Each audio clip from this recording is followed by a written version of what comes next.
and I am proud of what we have delivered in just 9 months. Restoring stability to our public finances. The Shadow Chancellor booms a blistering response to the Chancellor's spring statement. Growth has been halved in this year, cut in two as a consequence of the decisions and the choices that the Right Honourable Lady made on her watch.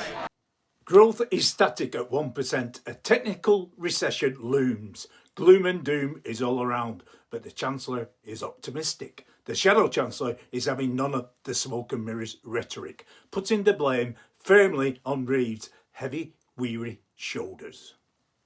Now our task is to secure Britain's future.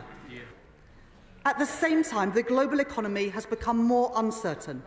A government on the side of working people, helping Britain to reach its potential.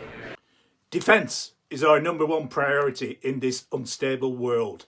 The Chancellor has reluctantly responded to geopolitical uncertainty. To increase spending on defence to 2.5% of GDP from April 2027, the biggest sustained increase in defence spending since the end of the Cold War, with an ambition to spend 3% of GDP on defence in the next Parliament. That was the right decision in a more insecure world, putting an extra £6.4 billion into defence spending by 2027. Too little, too late.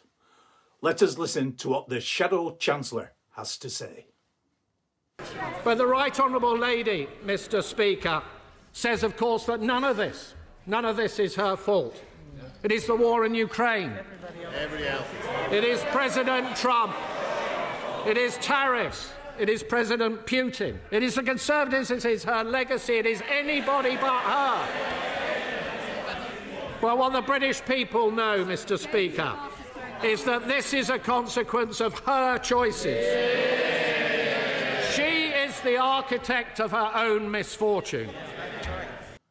The closing statement. One saying they are on the right track, but stopping at multiple stations along the way to the final destination. The other saying we need to be on the express line, no stopping. Who do you think is the more convincing? There are no quick fixes, but we have taken the right choices.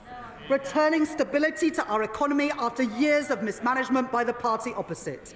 Delivering security for our country and security for working people. That is what drives this government. That is what drives me as Chancellor. That is what drives the choices that I have set out today. Shadow Chancellor Mel Stride. But how can we believe this Chancellor? How can we trust this Chancellor? She is the Chancellor who said she would not increase borrowing, but she did. She said she wouldn't change her fiscal rules, but she did. She said she wouldn't put up national insurance, but she did. She said she wouldn't cut winter fuel payment, but she did. She said she wouldn't tax farmers, but she did. And she said she would not move to more than one fiscal event a year, and she just has. And now we are all paying the price of her broken promises. Today's numbers confirm it. We are poorer and we are weaker. To govern, Mr. Speaker, is to choose. And this Chancellor has made all the wrong choices. A snapshot of the spring statement. Much ado about nothing. Reeves concentrated on spending savings and most likely will increase taxes in the autumn. Reeves is taking from the poor, taking from the middle class, taking from the rich. It is all take, take, take, with little to give.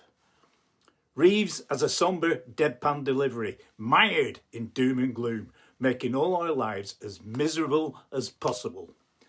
Mel Stride rightly pointed out businesses are struggling, reducing staff, streamlining operations. This is not a growing economy, it is a shrinking economy. The light at the end of the tunnel is not getting brighter, the tunnel is getting longer. With the sunny uplands a distant dream and the aspirations of the young of a well-paid job enabling own ownership is just that, a distant dream. What a depressing vision to end on.